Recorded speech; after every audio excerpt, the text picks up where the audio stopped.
With the leaves starting to turn red, we pointed our Travato towards the Shenandoah National Park in search of this week's adventure. We're Van Trekking Lifestyle, and we're glad you found us. Our morning started out in Virginia's Natural Bridge with Maggie telling us it was time for a first thing in the morning walk. This is how the morning starts, huh, Maggie? We make a little coffee, we make up the beds. I can't show you what's behind that curtain. It's not the Wizard of Oz. Oh, it is. And we put on the dog. We slept like babies last night. Temperatures down to the lower 50s. Today, we head to Shenandoah National Park. And even though we've been there before, we've always just passed through. This time we're going to stop and stay for a while and see what kind of hiking and vistas we can find. And we're glad we get to take you guys along with us.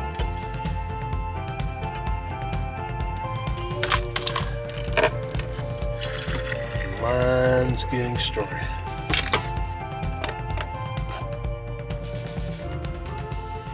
Can you wait a few more minutes?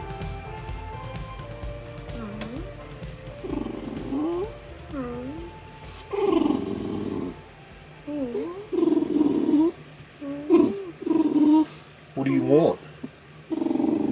That's pretty typical for us. I'm sitting here trying to decide what to put on the title of the video that you're going to see last week, and that's always something we wrestle with. And Maggie's ready to get going. She loves you guys, but she doesn't care much about the videos. She's ready to get going. Back there with her mommy. Are you ready to go for a walk? Okay, let's go. We stopped and did a grocery restock here at Walmart. Met a guy from our hometown. Hey Steve, it was good to talk to you, buddy. Has the most organized trailer and the coolest little scaffolding thing that I've ever seen. But so we just stopped for lunch. We had little ham and cheese sliders. They were awesome. We're getting ready to go get on the Skyline Drive, and of course we changed our minds about where we're going to stay, but we didn't make any reservations, so that doesn't really matter. So we're going to stay at the Mathews Arm National Park at the end of the Skyline Drive and use that as a dropping off place, and we will go from there. Ride along with us. Right onto Skyline Drive.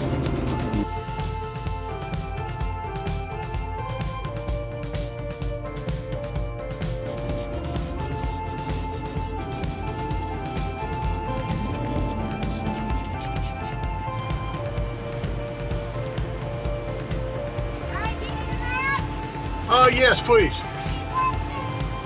Oh, thanks. Thank you. Thanks for keeping us safe, too. So as you can see, we've entered the Skyline Drive in the Shenandoah National Park. This makes the third time we've been here in about 2 years, and it's different every time you come. This time we have 3 days without rain, and fall is almost here, but here I'll show you, the leaves aren't quite perfect yet. Wait for the wind, wait for the night. Stand here. It's still a beautiful view though out the window, and it's only going to get better as the weeks progress. Right now we're going to head to the campground and get checked in, but I bet we stop another 20 or 30 times along the way. Silence is everywhere, and you're not. And now I'm running like there's no tomorrow. My life was on a one-way track. This ain't a story about happy ending. Oh, I could set this world on fire. I could tear this town apart. I tried, but I could never be a part of you and your beautiful eyes. Well, we're all checked in here. Very nice people here at this campground. And a couple things to know. If you have a senior pass, it'll be $7.50 per night. They do take credit cards to pay. And since it's first come, first served, we can extend out as long as we want to, up to 14 days, just by going up there by lunchtime on the day we're supposed to leave, which we may do. We'll see what happens. We're all ready to go. Let's get the campsite all set up now, and it's about time to start cooking dinner. Here's what this campground looks like. We'll probably show you a little more as we go, especially if we're coming downhill instead of uphill.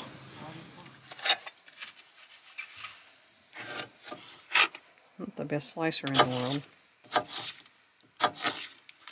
Griddle me this, you got cold. For dinner tonight in this national park, we're going to have hamburger steak, and we're also going to take advantage of the fact that we had enough hamburger that we purchased that we made little sliders. So we're going to put them all on at one time. We'll cook the hamburger steaks, and while they're cooking, we'll cook the sliders. Take those off, put the veggies on, and then it'll be Bob's your uncle. Here we go. The griddle's nice and hot.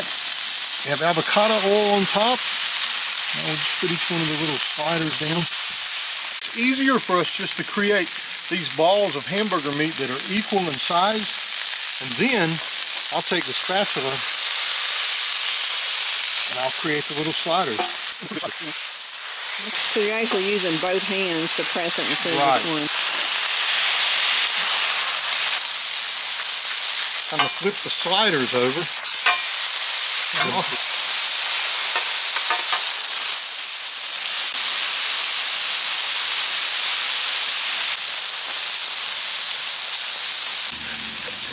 Look at Maggie over there. We found her a chair. We used to have her a chair.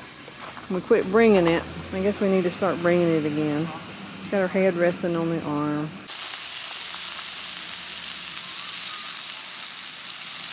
So this is a great idea. This is going to be an awesome lunch tomorrow. Put these in some Hawaiian rolls. Make little sliders.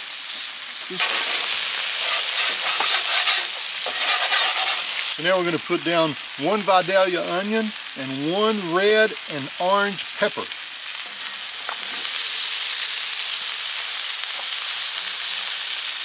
This gets to be tricky. 17-inch griddle, we don't want the water to get on the hamburger steaks, but we need a little moisture for the vegetables. So use the spatula to create a dam, and there you have it. Looking good. Add a little mushrooms to those peppers and onions. I'm going to put just a little bit of avocado oil on the mushroom.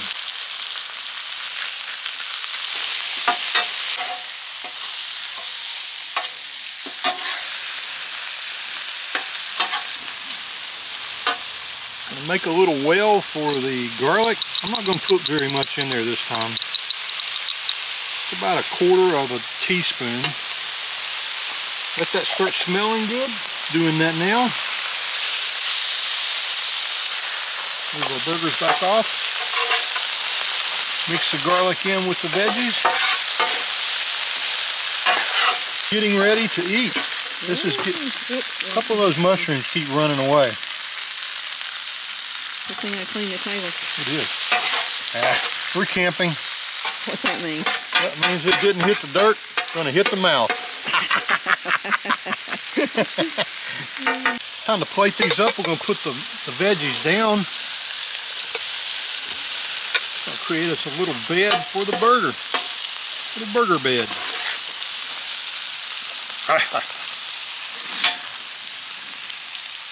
Look at that. Look at that. You guys watch us cook a lot when we're home. The reason we do that is to practice for when we're out here. I'm going to try to get a little bit of everything. Make what I call a perfect little bite. Let's try this out. That's a big bite.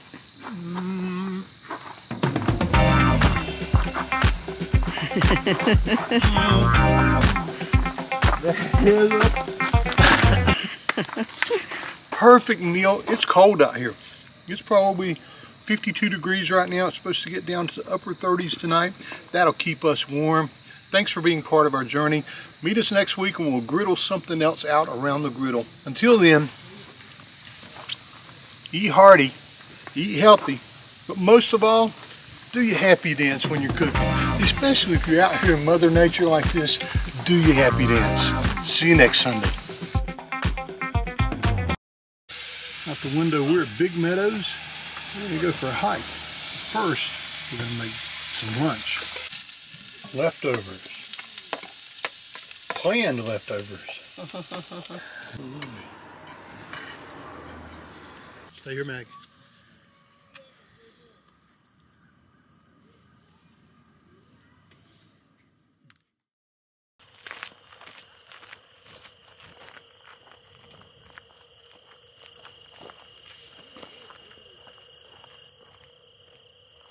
Many people think that when you're up in the mountains and you come in the fall to see the leaves change, that's the most beautiful thing. But sometimes these mountain meadows, the colors that they become whenever fall hits, it's just gorgeous, isn't it? It's beautiful.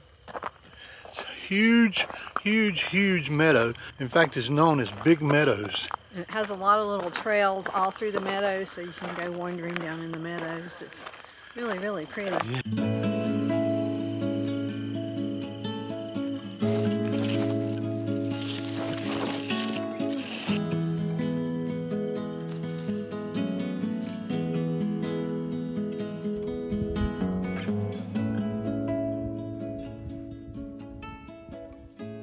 So we're not saying don't look up at the leaves when you're coming to the mountains like this, but remember, if you're a little rabbit or one of the little groundhogs that are here, these bushes are the trees for them.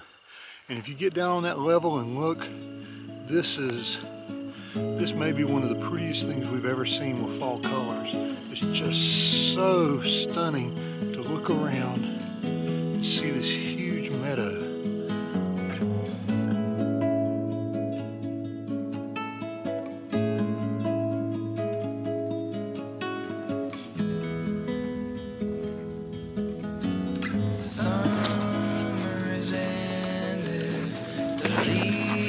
Are turning brown, red and yellow, soon they'll be falling down. Now, I'm not ready. It's right here.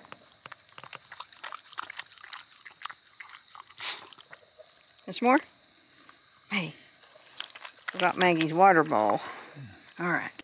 Owen's trying to put a Maggie cam on her leash. Guess her harness. We'll see how that works out. I think it's going to work out great. The light that flickers will blow my weather side. All that blossomed will wither away and die. Look at what it looks like. Owen's showing Maggie what it looks like from our point of view. Look where you walked. Look at that. Looks pretty, doesn't it? It's so pretty. Okay. Now,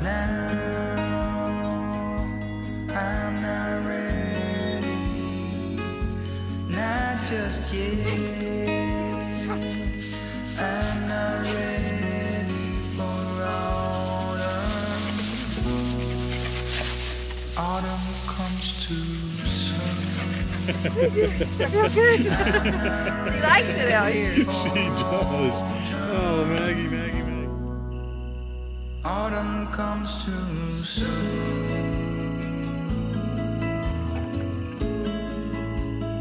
Autumn comes too soon.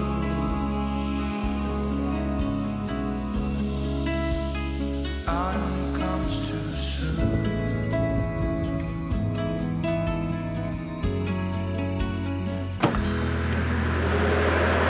We're back at the van. We walked about 3 miles, but if you're wondering, anybody can do this one. Most of it's like walking on a gravel road, You can walk down into the Meadows like we did, and that's a lot of fun, but it's such a great hike for anybody who comes up here. And I don't know that you can beat these views. It's one of my favorite things we've done in a long time. And now we're gonna head back to the campsite, make a little fire. Now we'll move on to our Q&A. And in this week's Q&A, we're going to answer a question we get a lot when we're out traveling and we meet up with you guys. And that is, what are the benefits of you staying in a national park when you have your van? You can just about stay anywhere. So we thought we would cover a few of the pros and cons of staying in a national park. We're in the Shenandoah National Park at Mathews Arm Campground. Con number one. You have a lot of neighbors. You do.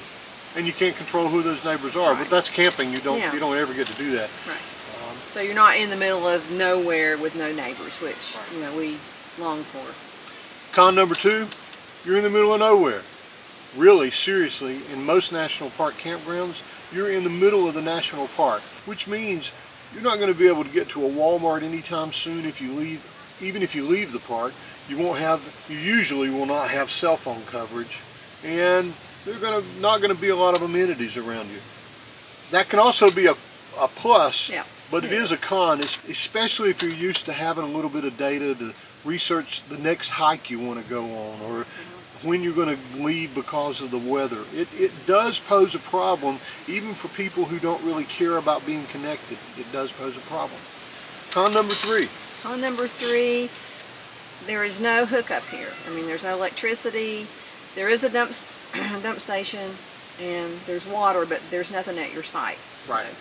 Con number four, no showers. We wouldn't use them, but if you're coming here and you're camping in a tent, and the majority of people here do, there are no showers here. So everybody you meet smells. No, they don't. Okay. I don't know. I think that's about it. I think so too. So we'll move on to the pros, the positive reasons for staying inside of a national park. I'll say the first one. You're inside the national park, whether that's Zion or the Grand Canyon or the Shenandoah National Park. This park is spread out across many, many, many miles, and the fact that you're inside the park means you don't waste half a day driving into the park and driving out of the park. You're already here. Another thing is safety. It's a safe place to stay. That may be one of the things that hits the top of our list a lot of times, isn't it? Yeah. When we lay our heads down and we're boondocking somewhere, in the back of our mind, there's always this thought: are we in a safe place? Are we in a place where someone's going to knock on the door and say we need to leave? Are we going to be able to get out of here in the morning if it rains or snows or something else? But when we stay inside of a national park, when we lie our head down at night, that's it. We're here. We don't have any hookups, but it's dead quiet, it's peaceful, and we sleep like babies. Another pro is in most of the campgrounds, there are a lot of hikes around the campground, so you don't have to drive anywhere to actually go for a hike. You can just walk down, like for this one, we can walk down the hill and go for a mile hike or a 5-mile hike. And the 5-mile hike has a waterfall, which is one of the major hikes here in the park. Just walking Maggie in the morning around all these mountains is a hike in itself. Yeah, it is. Walking up that hill is pretty much of a hike. And the last pro we'll say for this trip, it's not expensive. If you have the Lifetime National Park Pass, it's $7.50 to get to stay here. So you get the safety, you get all the amenities of the hiking. We didn't mention that there's a camp store within 2 miles of here, so you can get food, you can get wood, you can have all of that. And you get a dump station. Most of the dump stations we go to cost between $5 and $10 anyway. Yeah. So for $7.50 you get all of that. Even if you don't have the senior pass, $15 is not bad at all for a campground in the middle of a beautiful national park. Totally agree. So if we're out camping, we're going to look for state parks a lot of the times. We're going to look for national parks if we're around them. If we can choose between the two, sometimes the weather will dictate which one we'll actually choose. Right. If it's super hot, right now we can't run our air conditioner if it's super hot and we're not plugged in, so we'll choose a state park because they typically have 30 in. But if it's not hot like today, it's only supposed to be up into the upper 50s. We're going to choose a national park just about every single time, aren't we? We are.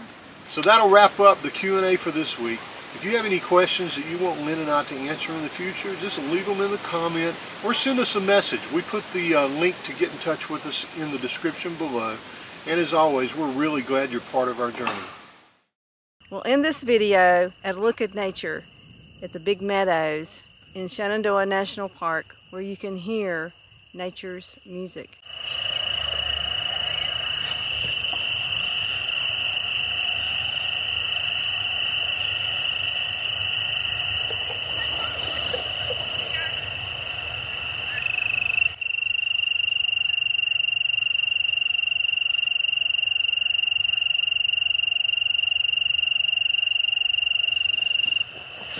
There's somebody in here.